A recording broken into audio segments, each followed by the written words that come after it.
Sure Then I'm going to go on mute. Yeah, everyone go on mute and then I'll get you guys introduced. So.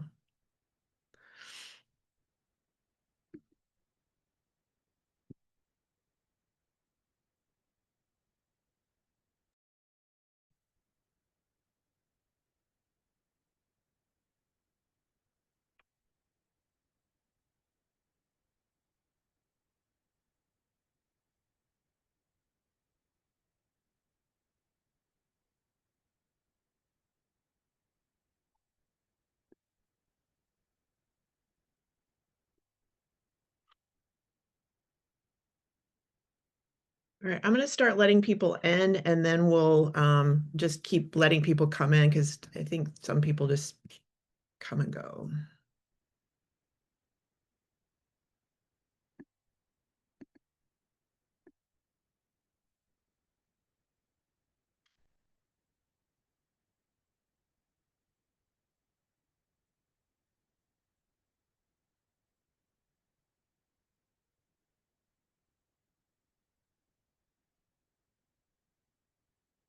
Hello, hello, welcome.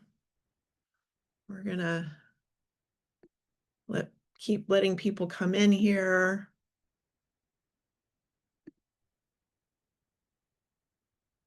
I am so excited for this conversation.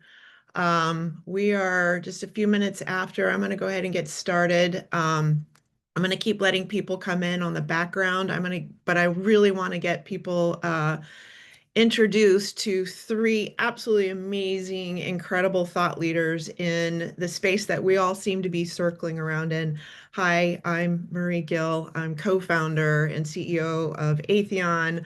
I am thrilled that you all are here. These are the conversations that actually get me excited to roll out of bed and start tackling this crazy world we're in.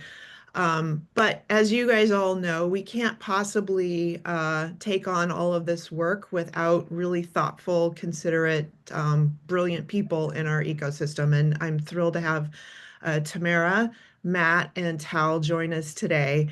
So I don't want to delay this conversation anymore, but I'm going to let them make quick introductions of themselves. Um, I would encourage everyone, if you don't know these three beautiful people, to come check them out in their full wonder on the AETHEON campus. Matt has orchestrated a beautiful gathering of people teaching flourishing as a certification, flourishing leadership as a certification, and there's a lot, much, much more there. And then Tal has recently launched his incredible AI boot camp, which is super innovative, really different than anything else that's out there, and certainly a ton of fun. But I can guarantee you, just based on the prep for this call, this is going to be a lively conversation. So if you're not buckled up and seated very comfortably, please do so now. And I'm going to ask that Tamara introduce her team here and get this conversation started. So thank you all for being here, and let's go tackle the world of flourishing and AI. Wonderful. Thank you so much, Marie. And I can just jump on board and say the conversation we were having before everyone was let in from the waiting room was delightful. So I think this is going to be a wonderful hour. My name is Tamara Lechner. I wear many hats. I'm a founder of a company for kids called First Phone License. I am a member of the IEEE's AI Wellbeing and Flourishing Committee. I am head of learning at the World Flourishing Organization, and I run a think tank and council called the AI for Human Flourishing Working Group. And I think my role here is connective tissue between Tal and Matt. So I'm going to first pass it to Matt to introduce himself. Great. Thank you so much. Delighted to be here and to be talking about this really important topic. So I wear many hats as well. I guess I'll mention a couple. I'm a professor of the social sciences and humanities at Baylor University and associate director there of the Institute for Global Human Flourishing. I'm also the director of the Flourishing Network for the Human Flourishing program at Harvard, and affiliated with some other universities as well, business school, medical school, hospital, and so forth. And so I'm really interested these days in how research can help people across all sectors understand how the things they're doing are perhaps leading to flourishing or maybe inhibiting flourishing on some domains. And flourishing is multi-domain. So we never get all of them, but if we can become more aware, if we pay systematic attention to what we're doing and the impact that that's having. And so I see flourishing as a dialogue that can be informed by these research tools. So glad to be with you. Thank you, Matt. And I'm going to now pass it over to Tal to introduce himself. Thank you, Tamara, and thank you, Matt. And I'm so excited to be here with both of you for a great conversation. I am Tal Goldhamer. I love to make things better for others so that we all could thrive and in turn make things better for others. I love being part of things that have ripple effects. And this topic is one of those things. When we flourish, the people around us feel it, sense it, and they feed off that energy too. So I'm excited to chat with you about that. Today I'm an AI educator, AI activator, AI educator. I like to help people get better at AI so they can put it to use in meaningful ways. I spent the last 31 years at a firm called Ernst & Young, EY, based in New York, now living in Colorado. I retired last year from EY to pursue my amazing, as I'm flourishing, amazing new job to be able to help people understand AI better in plain language and put it to use in meaningful ways. It's lovely to be here. Looking forward to this conversation. Awesome. Well, I want to start. I see we've got research and practice in the room. And one of the things I like to begin on is making sure we're talking about the same thing. And so I think we should start by playing a little bit with the language we're going to use. And so that word flourishing, for people who are part of this webinar who haven't gone through AETHEON's flourishing course hosted by Matt Lee, I'm going to tell you what I think flourishing is, and then I'm going to pass it over to Matt to tell us what research says flourishing is, and then I'm going to pass it to Tal to tell us how this comes to play in practice and how his work experiences flourishing. And I think one of the things everybody listening out there can start to formulate is, what does flourishing mean to you in the work you do in the life you're living? So I call flourishing science grandma science. It is what my grandma wanted most for me. She wanted me to feel my best, to do my best work, and to contribute in a meaningful way to something that is for the greater good. So one of my superpowers that I work on flexing is taking these massive ideas of this science that touches so many things and distilling it down to really simple language. Feeling good, functioning well, contributing meaningfully.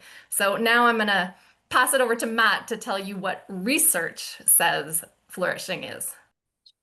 Well, that's beautiful. I was just thinking about some conversations we've been having over the last few years with a group called the Trilith Foundation. Trilith means kind of doorway or threshold. And I've got one of their cups here, and it says, be well, full stop, do good, full stop, together, full stop. So that's grandma science in action right there. And I love the way that you framed that. So what does research say about it? Well, I would say that there are a lot of measures out there that combine several domains into something that researchers are calling flourishing. And many of these measures are highly correlated with each other, but there are some important distinctions across these measures.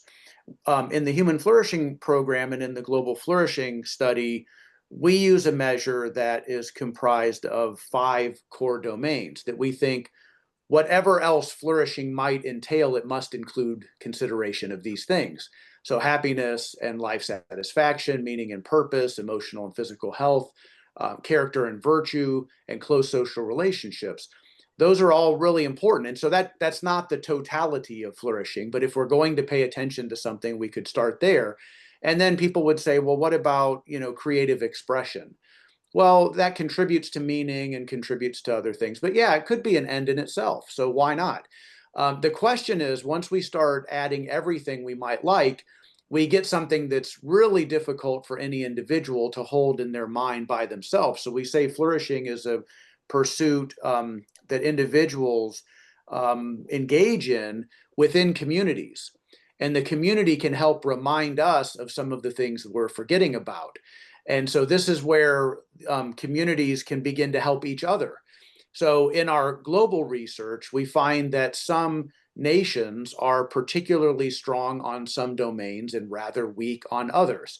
And the strengths can become the weaknesses. So if we think about flourishing as a dialogue or flourishing as an ideal that we don't necessarily fully ever attain, but through dialogue, we can understand what are our strengths and where are our areas of improvement, and how have other people leaned into that.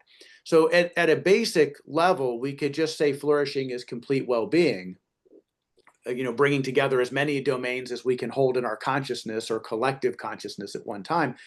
But it's also about the context, plural, in which we are embedded. So if I'm eking out some well-being, but I'm in a really terrible context, we might want to call that resilience instead of flourishing, because it might be difficult to sustain that over time. So in the work of the Human Flourishing Program and the Global Flourishing Study, we also have a sixth domain, which is financial and material stability. And we argue that this is not necessarily something you would pursue as an end in itself, but that you would need to pay careful attention to this if you want to pursue the other ends for any length of time. If your body is wearing out, you're exhausted or burned out or starving or something, then it's very difficult to pursue these other domains of well-being over time. So there's something about flourishing that invites us to consider how we are flourishing together, not just extracting from one another, or not just extracting from our own bodies for short-term gratification at the expense of long-term flourishing. So there's something about complete well-being and having that be sustainable over time, and then have it not be extractive, so that we're not flourishing at the expense of others. So flourishing by definition is not at the expense of others. And I wouldn't say that all scientists agree on that, or all researchers, whether they're in the humanities or in the social sciences or other sciences, would agree on that. But this is the language that's starting to become more common, I guess, within the scientific community. It's a relatively young field. It goes back a long time in philosophy and other disciplines. But in terms of social science, it's really a 21st century kind of pursuit. It maybe went by other names in the past. And that's the other complexity, that some people talk about well-being or wellness or something, and they're really meaning a lot of what we mean by flourishing, but maybe not everything. So I'll leave it at that. That's probably more than you wanted. You know what? I've heard you define this multiple times, and I feel like every time it gets better and clearer, maybe just in my mind. But I want to pass it over to you, Tal, and see what you can add or extract that might inform the way our audience is thinking. Yeah, well, I just want to add to what you were just saying, because I remember reading the studies around how it affects people coming together and being together and having friends affects longevity.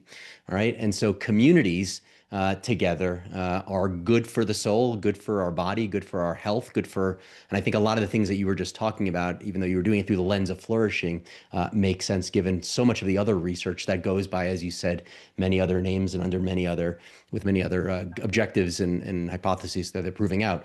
I'll share hopefully additive view, which is I spend a lot of my time focusing on AI. And one of the things that you'll find if you have a chance to explore the AETHEON AI Bootcamp, which I highly recommend everyone does, is that AI, first of all, let's define what AI is, and we go through that. But broadly speaking, many people think of AI as a tool, and often people talk about implementing AI like they're implementing software.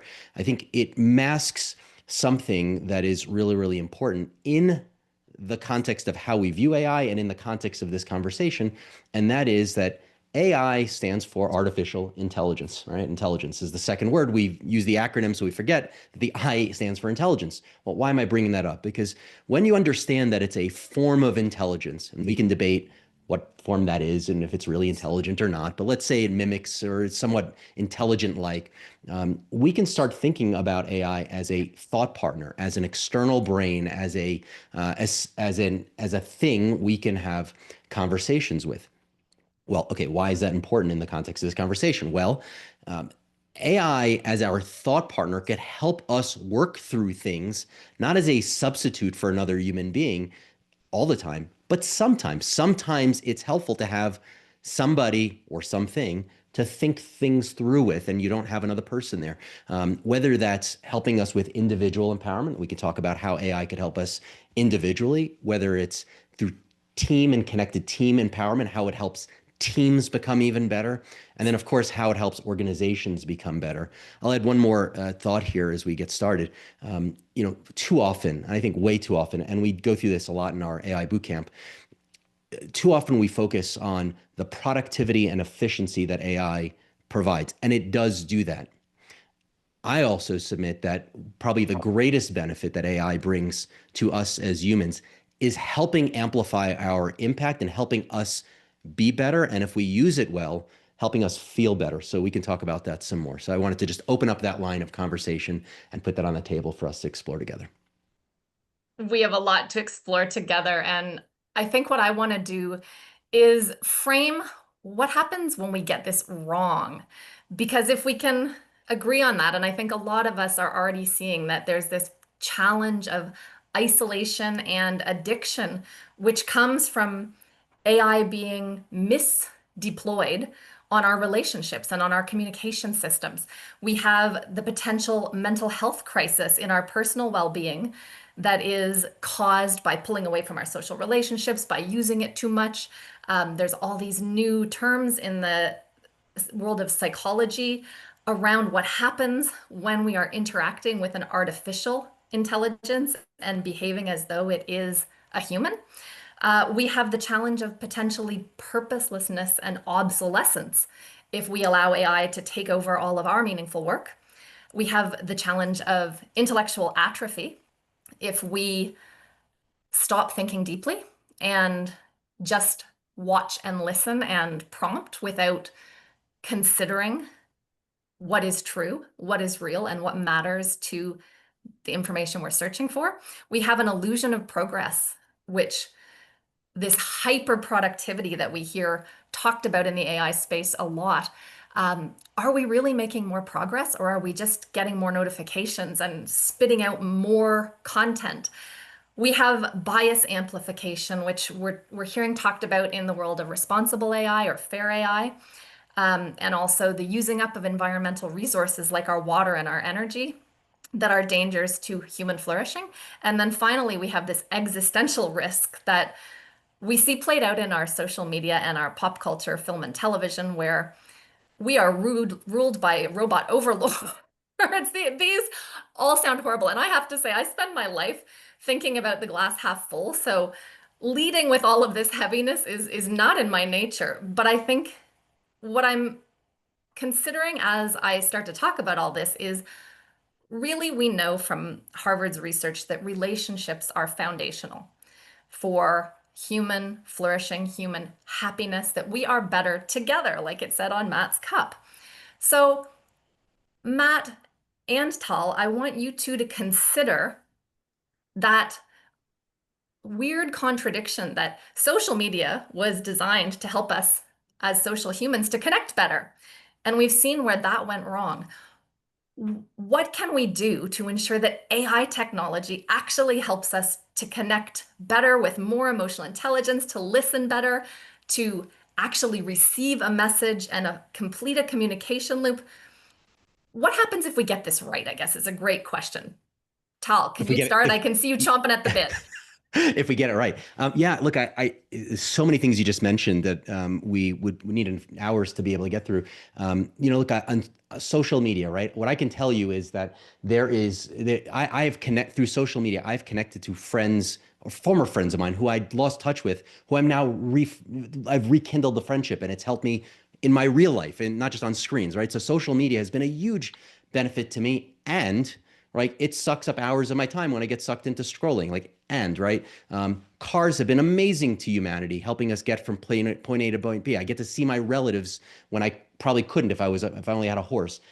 And there's fossil fuels, and there's lots of problems with it. And so you mentioned many of the things like water and energy and bias, and each one of those has its own story. There's, technology companies are working on making the chips more efficient and finding new ways to reduce the burden on water and electricity. The bias is, The AI has lots of bias, not in the AI, but in the data usually. It's shining a spotlight on the data that we already have, and it amplifies it and makes it that much more uh, powerful in a negative way. Powerful in terms of the impact it had, negatively powerful in terms of the impact it has, magnifies the negative impact it has. And at the same time, the AI companies are getting that insight and they're working on making it less biased to the best that they can. It's in the data already. How do you work it out of the data? So each of these things comes with, but on the positive side of things, right? If we're talking about sort of like starting on the positive side of this, I know of a team that took their I think their Hogan assessments and their MBTI assessments and their strength finders, and they loaded it up into a custom GPT that they've given everybody on the team access to. And they said, like, when I have to have a hard conversation with Matt or Tamara, like, what is the best way that I can actually frame this topic so that it is better received and it's not unproductive in terms of a conversation, and it helps them communicate with each other better.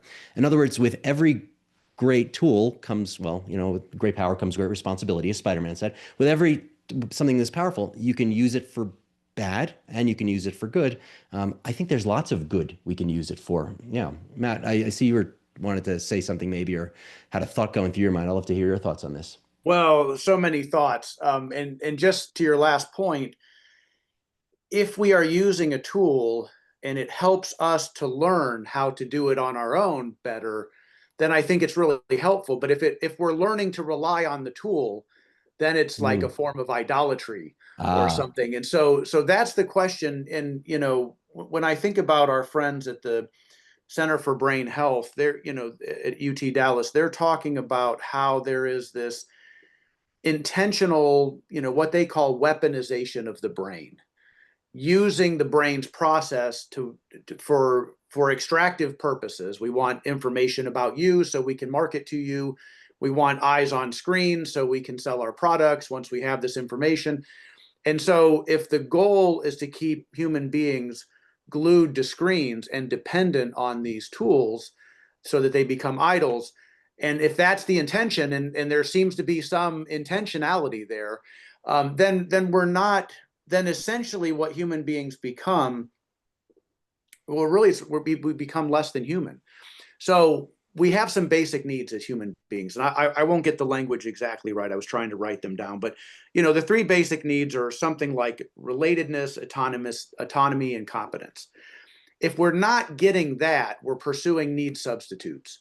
And by pursuing need substitutes, we're becoming less related.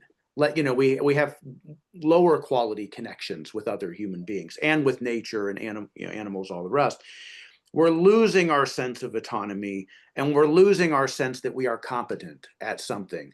So if the tools are structured in a way to teach us how to become more related or more autonomous or more competent, and that's the effect that they're having, and that's why we need to have the research to find out what the effect is, then it can be very good. And if we're distracted by need substitutes, by the way in which these tools are presented to us, and especially to young children, I'll tell just a very quick story. I went to a restaurant with my family where the chef cooks the food right at the table. The grill's right there, and they throw food at you, and you catch it in your mouth, and things catch on fire, and it's all very dynamic and lively.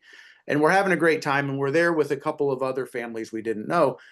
But two of the kids in one of the other families, very young, the whole time were just head down looking at a tablet, screen, ignoring barely eating any food, but certainly not paying attention to the dynamic interaction.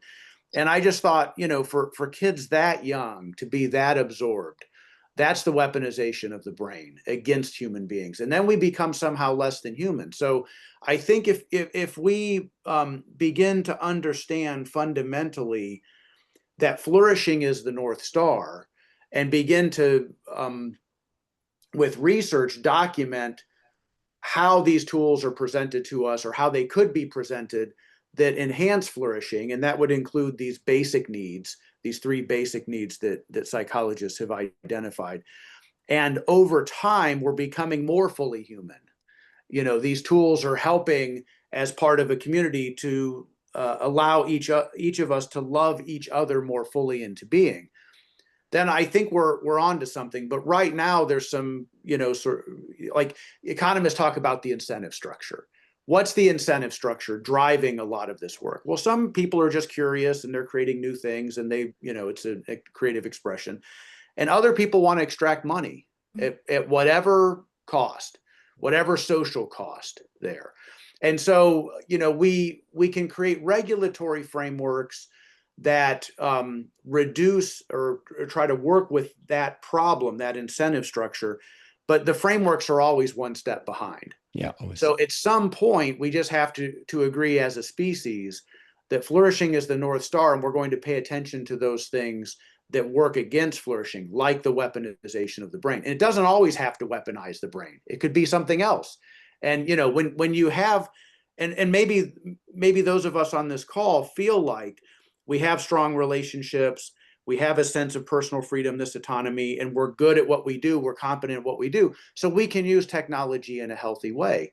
But if we haven't developed those capacities, then there might be this lure or this kind of I'm sorry, I'm in a invitation meeting. Can you call back that later? maybe, okay, we can't get what we really need, so let's get something entertaining, or let's get something that's like, I'm really curious and I'm just going to let my curiosity lead me down this this path of moving me away from the things that really matter. So, and it's not just AI. I don't think AI is the only thing that does this. I had a student, I'll end with this. I know I'm talking too much. Last thing I'll say, I had a student in an honors class some years ago, and she was an artist.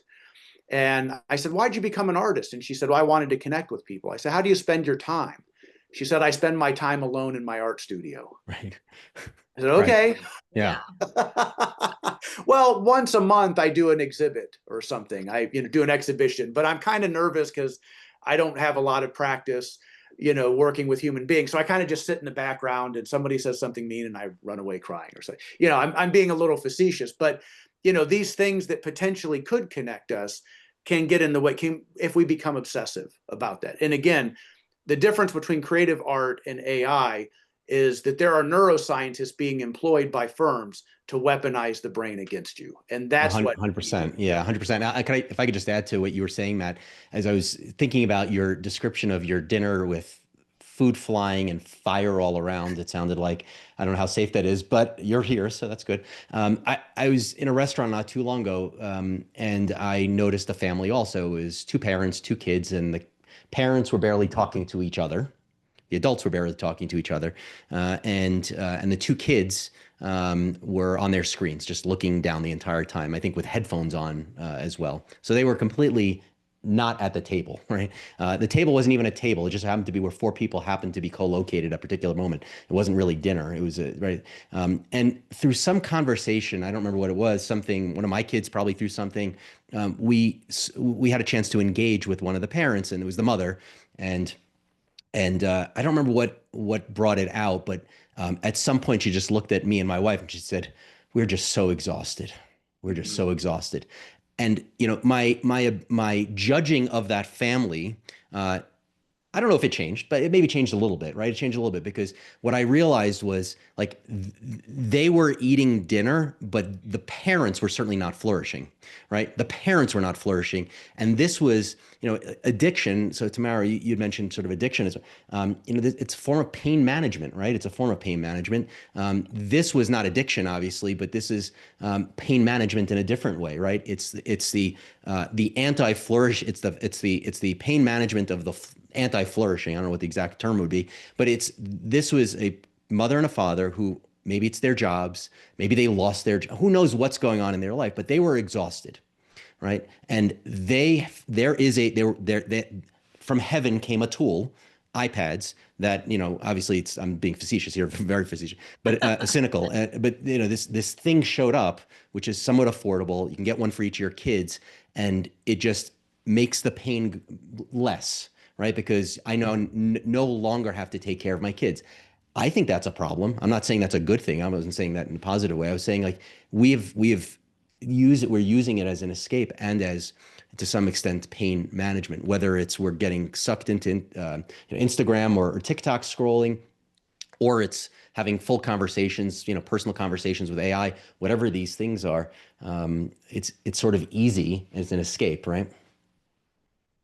Yeah, I Yeah, think you've really touched on something that Marie brought up in the chat, that this is about the intent. And Mm, one of the things I find fascinating is when a designer of a technology designs it to weaponize our biology. So as a race mm, to the bottom of our brainstem, as yeah. Tristan Harris from the Center for Humane Technology would say, when it's designed to hook us, when its measurement is how long are we scrolling, there's a problem there.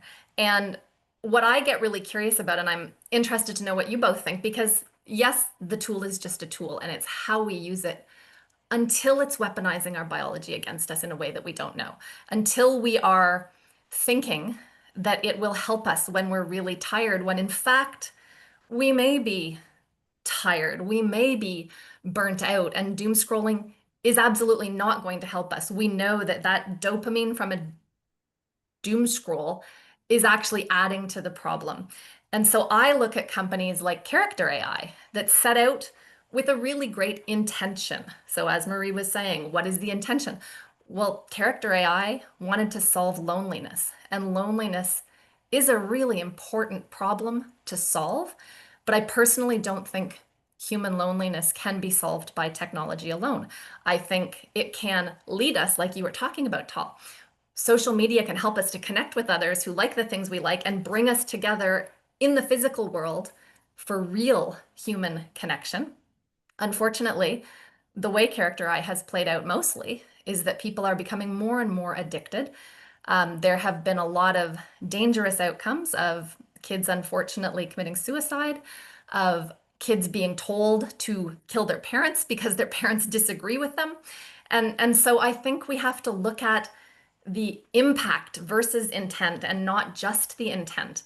And that really comes back to the culpability. Who's responsible when something goes wrong with the technology like this? So when there is a case like Sewell Seltzer's case with Character AI, where Sewell was kind of groomed over months and months and months to pull him away from his family, to pull him away from his friends, and ultimately to take his life, who is responsible? We don't know what the legal system says yet, but I'm curious to know both your thoughts on Yeah. what happens when technology goes wrong. Who is responsible? It's a good question. I could jump in first. I don't have a direct answer on who's responsible. I have a point of view, and I'll share the point of view. I don't, well, first of all, Character AI is one of the many chatbots out there. At some point, it was, I think, the third most visited site on the internet, just to give you a sense of the scale of people using it. And there are cases of people doing self-harm, and every one of those is a tragedy. If we put it into perspective in terms of the number of people who are using it, is a very, very, very, very small percentage. And I'm not saying that certainly we're going to get back to guardrails and other things they should be doing. I just want to put it into perspective that it is highly trafficked, highly used. People can interact with Albert Einstein and Steve Jobs and Amelia Earhart. Like, you can interact and get points of view from very interesting ways to learn, to grow, to have fun. Lots of things you could do with it.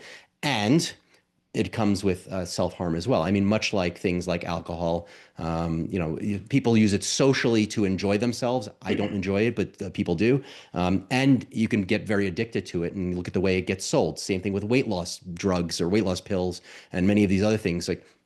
And so what do you do about things like that? I'll give you an example. I drive a Tesla, right? Tesla is, I don't know, 7 to 15 times less accidents than human drivers, right? When you put it on full self-driving, like billions and billions of miles proven, significantly safer. And the self-driving has made mistakes. It has killed people. Not many, but those tend to make headlines. I'm not justifying it. And if I was connected to those people who were injured, I would be, obviously I'd hate Tesla. However, when those things happen, the question is, what does the company do about it? What does Character AI do about it? What does OpenAI do about it? What does Anthropic do? What does Tesla do about it? And generally speaking, when those things happen, those things, they begin to modify their code. Now, they're not doing it because regulatory requirements or governance requirements. They're doing it on their own volition, and we don't know exactly what they're doing. They're saying that they're doing the things that they're doing in terms of improving the models and reducing the risk. And the hope is that there is less of that risk going forward, and less of those issues going forward. I do think, in terms of who is responsible, which is your question, I think, when it comes to kids, I do think parents have a significant amount of responsibility. At my family, we have no screens at tables. Like we sit down for dinner, there is no screen at the table, period. That is a time for us to connect. We have screen time limits of when you're going to use it. We have all sorts of guardrails around what chat is open, what not, who can, like in Roblox and things, whether you can chat with others or not. Like we control that. At some point, kids get old enough to make those decisions or circumvent those decisions, not even make those decisions, circumvent those decisions because all that stuff is available. I still think as a parent, it's my responsibility for the safety and well-being of my kid. I do think companies have a responsibility as well, especially if they're professing to try to be doing good in the world. So I do think there is some culpability and responsibility there as well. Well, so many things to pick up here. So one thing about culpability, I'm not a legal expert. I taught sociology of law for a number of years, but it was a long time ago. But one thing that I do remember is that systems are often designed specifically with the intention to limit liability. The limited liability corporation. That's what it was there for. That's what it does. And so, one of the results of that is something that we call an externality, which is, we get some benefit and we keep that benefit, we extract that benefit and keep it and use it, and we externalize some cost or some harm onto another group. So our little group doesn't have to pay that cost, whether it's money or human costs or something else. So, into that world comes AI. AI didn't create that world. That was already created. And so the issue of culpability and externalities has been a vexing problem for a long time, because you can have entire countries externalizing costs of different aspects of the industrial process onto other countries. Whether it's, some of the extraction of minerals or the, sending out waste products to be housed forever in other countries. So you see that kind of built into the supply chain and every part of this. So, what I'm driving at is that there's really, it's nobody's job to be a steward of the system. We have some weak institutions that are trying to foster global dialogue and have some norms around certain basic rights, but time and time again, that's frustrated by the power of a few countries with veto power. And so it's very difficult for the human species, has been very difficult for the human species to deal with this question of responsibility. And I like the definition of responsibility, which is one way to think about it is, who is able to respond? Not just who's empowered to respond or who's prohibited to respond, but who's even able to respond. And a lot of these things, it seems like it's outside the grasp of any of us as individuals or members of families or even members of communities or nations. These things move into the area of international law, which is even more challenging than, just working within the law, the legal framework of one country. So I think, fundamentally, what I feel is that, there's a great quote from an article about youthful suicides in Silicon Valley in very well-funded public high schools. These high schools have a lot of a strong record of academic achievement, and students who go on to do great things, go to good colleges and do great things in their lives. And yet many of the students feel like one of the students who said, we feel like lifeless bodies in a system. And if that's the it's said that every system is perfectly designed to get the result it gets.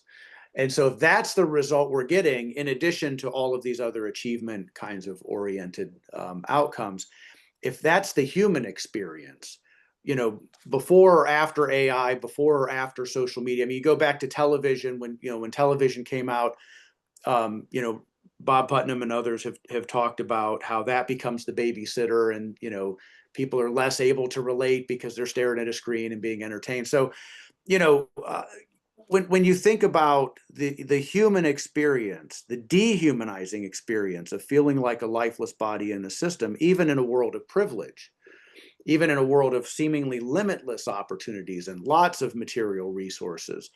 And then, I just got this book today. I haven't started reading it yet, but it's Focus on the Love, a transformative approach to organizational leadership. And this was a school principal who wrote this thing.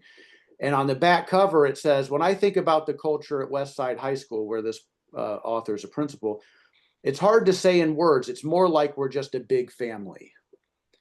So that's the sense of connection or sense of belonging or sense of mattering that is a fundamental need for human beings. And, in the Harvard study of adult development, following the same people for decades over the course of their lives, one of the study directors, very famously said, happiness equals love, full stop. So have we created legal systems that, reduce culpability, not just for what's like legally required, but for the creation of lifeless bodies in a system, or the encouragement of family-like relationships, even at a high school? I think those are really fundamental questions about what it means to be human, and then what flourishing means, and how are these things enabling us towards those fundamental goals, or creating externalities that someone else has to pay for.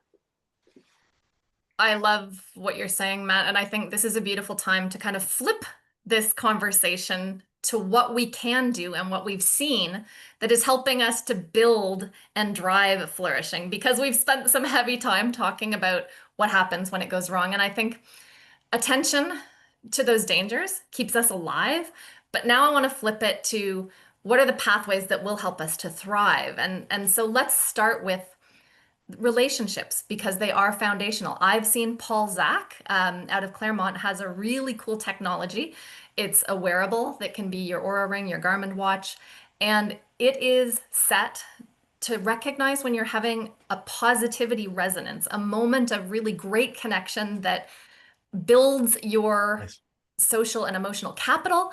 And it tells you when you're having one, and it starts to recognize over time who you have these moments with. And then if you're having a low day, it actually prompts you to go find that person. And so that is an example of AI technology done well. I would love to start an upward spiral of all three of us talking about what happens when we get this right. I love that, by the way. That's awesome. I Yeah, don't, it's it's great. fantastic. Yeah, it's cool. Yeah. I mean, I can start because I'm just when it's done well. Like here's an example. We know. Let me say it this way. I work with somebody for many years who said something that stuck with me. I'll share it with everybody.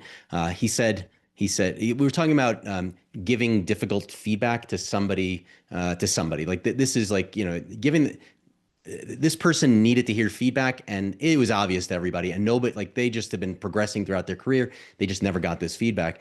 And he said to me, this gentleman said to me, giving that type of feedback to her is the kindest thing we can do for her, right? Because she, in whatever definition of flourishing we wanted to use, was not flourishing to her potential, because everyone around her was, basically staying away from her because they just didn't want to be with her or work with her. And she had good things to add and good things to contribute. It was just the way she went about doing things. And he said the kindest thing we can do for her is giving her that feedback that is going to kill her, and it's going to hurt her. It's going to, she's going to feel betrayed in whatever way, but it's the kindest thing we can do for her. And it reminds me that giving feedback, right, when done well, helps both the relationship. If it's done well, can help both the relationship and certainly help that other person do well. The one thing that humans are really bad at doing, particularly at work, is giving meaningful feedback in a good way, in a positive way, in a productive way, because we just don't know how to do it well, or we just struggle with it. Or we have all these fears that go through our heads. Well, all right, well, this is where AI can help. Many ways, right? Many ways. I mean, we all have access to this. I mean, you can go to ChatGPT for free and do this, right? Which is I need to have a difficult conversation with Tal. Here's the context. Here's what Tal does. Here's Tal's role. Here's what my role is. I want you to help me frame a conversation. Give me an outline. Give me talking points. Give me quotes that I can use. Give me, what if Tal loves baseball or Tal loves cycling or Tal loves, going to the mountains. Like frame it in analogies that will resonate with Tal. And very important, as you sort of create an outline for me or script it out for me, help me word it in a way that takes it on a journey that really will resonate with Tal so that he doesn't become defensive or he doesn't become blank or he doesn't become blank, whatever the attributes are. And I'm not going to show up to that meeting with a script and read it, but at least gives me the comfort and the confidence like, okay, I could see how this plays out. I could see how this is specific to the conversation that I need with this specific person on this specific topic. It's sort of the rehearsal, not a real rehearsal, but it gives us a chance to rehearse and work through in our heads to deal with all the fears and insecurities that we all have about doing this thing that we all know is one of the most meaningful things we could do to help other people be better. So like that's an example. I mean, certainly there's also the voice role playing on using ChatGPT voice. You can actually role play. You could say, here's Tal's profile. Here's how he normally acts. I want you to act this way. Now I'm gonna role play the conversation in the safety of my home office or the safety of my couch, role play this thing. And then afterwards, I want you to give me feedback on what I could have done differently, what I could have done better. And then let's do it again and again and again. That takes time and effort on my part and is something, though, that could really significantly help other people. And if you want to help other people flourish, I think these are the kinds of things that technology now enables us to do that previously would have been difficult or maybe sometimes impossible to even do. Yeah, and I think the critical message there is that your intention was to be helpful to the other, not to manipulate them, No, not to no, weaponize this technology. So, no. and so it takes us back to the North Star of flourishing. If that's what we're interested in, then we might be able to use AI to help us understand some of the domains of flourishing as it relates to the other person that we don't pay much attention to because we're interested in the things that we're strong at, but we don't really notice the things we're not so strong at. So that could be a really educational journey. And hopefully I know something about the person so that there's a reality check there and it's not some AI hallucination telling me things that are like way off base. I'm going to put in the chat an article that I just saw a couple days ago, and the title is "When AI Joins the Team, Better Ideas Surface." Oh. And then the subtitle is "Generative AI Can Act Like a High-Performing Collaborator on Team Projects, Propelling Innovative Thinking." And then there's some recommendations about how to make that happen. So the goal here is not for AI to replace the team or AI is we're going to outsource all of this stuff and then we don't need human beings anymore. But this is what I think, as I read the article, I thought this is what we're talking about here. This is a healthy relationship for a good purpose, not extractive, cost cutting or whatever. But this is an opportunity for human beings to do something better and to make more efficient use of their time together so that they can focus perhaps even more on relational matters than scouring the internet for obscure sources of information that would take hours and hours. So one of the points of this article is that let me pull this out. This is a quote: "If you want to be in the top 10% of performers, a full human team plus AI seems like a recipe for success." So in other words, if you're not fluent or conversant with AI, then you're probably not going to be a top performer because you're going to be wasting your time on things that that could be done more efficiently and more effectively. But you see AI as a member of the team, not a replacement for the team, or not as an excuse to become lazy and inattentive. So the AI is actually raising your consciousness, raising your awareness by the way you relate to it and by the way you continue to relate to others. And so there's a lot of potential here for AI to be like the other forms of technology, like before the written book. communication was more difficult in various ways. Now, there's a downside to having written books. People can't remember stories like they used to. You used to be able to rattle off a long story, and it enriched the mind to memorize these things and commit these things, to memory and then share. So there's a cost to having books, but there's also a benefit. And so, the question again is, are we strengthening our relationships? Are we achieving the deeper goals related to flourishing, or are we looking for shortcuts, which are going to make us less competent and less autonomous, and even worse with our relationships in the future? So I think there's some immediate guardrails. How those are implemented in our legal and social environment is a deeper question, because this is a social issue, not primarily a technological one. I think the technology is opening up some new questions, but in some ways they're very similar to the old questions that we asked about books and computers and all the rest before in the internet and social media, before AI came onto the scene. So it's a reminder that there's no shortcut here. If the goal is flourishing, there's no shortcut, but you can perhaps flourish better by wasting less of your time and having a more creative output if you relate to AI as a member of the team rather than as a replacement for the team. And Matt, if I could just jump in and just share, like in the AETHEON AI Bootcamp, we have a whole module on AI as a team member. Yes. Yeah, it's an excellent, I would encourage everyone to take it as a primer for how to use AI. And I think where we might want to pivot to, because we have about 7 or 8 minutes left, going back to what Matt was talking about, the North Star, human flourishing as the North Star. I'm interested from both of your perspectives, and I'm going to start by sharing mine, in some really practical guidances around, okay, what are the actions coming out of this webinar? I've listened, and now I want to use AI to head me towards that North Star of flourishing, which is not a destination, right? It's a moving target. But what are the things we're going to start doing? What are the things we're going to stop doing? And what are the things that we might measure differently in order to flourish? And so I'm going to pop into the chat. My team at AI for Human Flourishing considers how people are building AI and how people are buying or choosing their AI. And I'm always very aware that there are 8 billionaires who seem to be leading this conversation, but there are 8 billion humans who get to be a part of the conversation, and we can vote with what we choose, what we use, and how we engage with the technology. And so when I'm talking to organizational leaders who are all telling me, this is not really making the impact that I had thought it was going to make in my workflow, in my workday, in my productivity, in my bottom line. And it's not a technology problem, it's a human problem.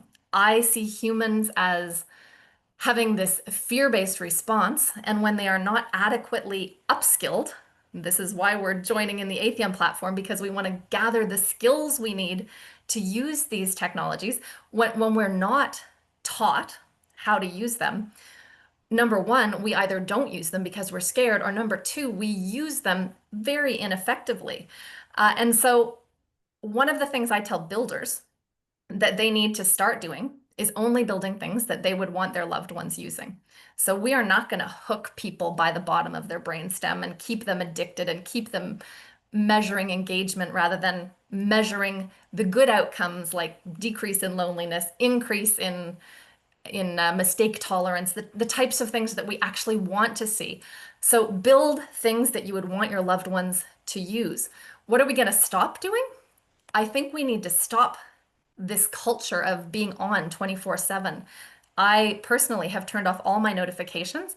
I have worked on focusing my attention where I want my attention to go. So if you are on one of my teams, you know that I do not have Slack notifications on. I do not have email notifications on.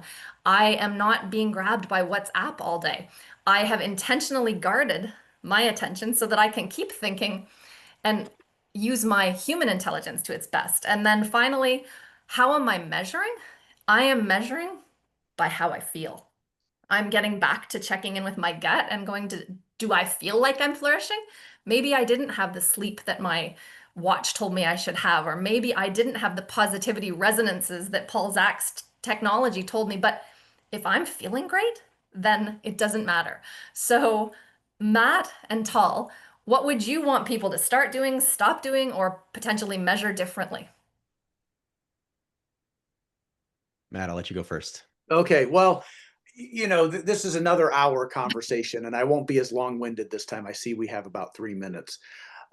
Some years ago, a very creative comedian named Michael Jr. reached out to me, and he said, my comedy is designed to connect people. And partly what I do on stage is I invite people to turn to their neighbor and make a friend and then do some good in the world because, we've been building up to that. So we're laughing a lot, but we're laughing with a purpose to connect and then go do something good. And he said, I know it's a free world and I'm not suggesting that this be imposed on anyone, but is there a way to make transparent to the world the effect of what I'm doing versus the effect of what others are doing, which is very divisive and laughing at people instead of drawing them together?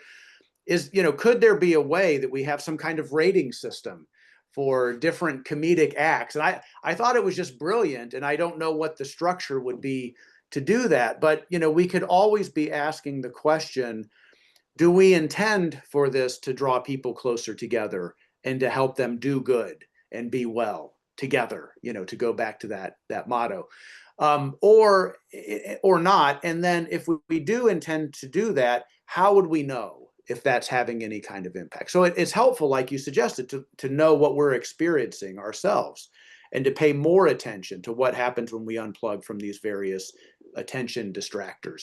But as a society, how would we begin to make transparent what the impact of some of these things? We know a lot of things are very harmful, and it's still very much accessible.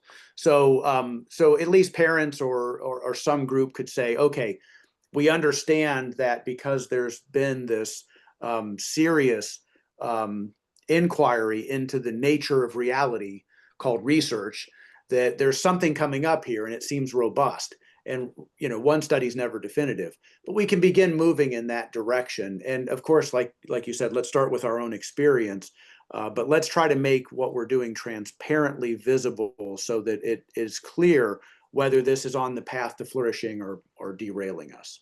Excellent. So Tal, I'm going to let you close, but I want to give a quick reminder that AETHEON has wonderful courses, one about AI and one about flourishing, and I hope that you all join. And Tal, let's leave you to end this conversation. Well, I appreciate that, and I'll be very quick here to say the thing we should start doing is just start experimenting with it, right? In your own way, whatever feels right to you. The more we experiment, the more we play, the more we understand it, and I think that's going to be the most helpful thing for most of us, is to see what the power is.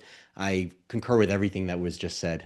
We also need to have time for ourselves as humans to connect with each other, and I'm excited for all of us to experience, if you haven't already, the Flourishing Bootcamp, the AI Bootcamp. These are the courses that we all wished existed in the past, and we built it for all of us to help all of us. So thank you. And I have a promo code, LIFT2025. So use that promo code to get full campus access, and we look forward to seeing you on the campus. Thank you so much, Tal, Matt, Marie, Gina, and the AETHEON team for hosting this. It was a wonderful discussion, and I can't wait to hear what's next.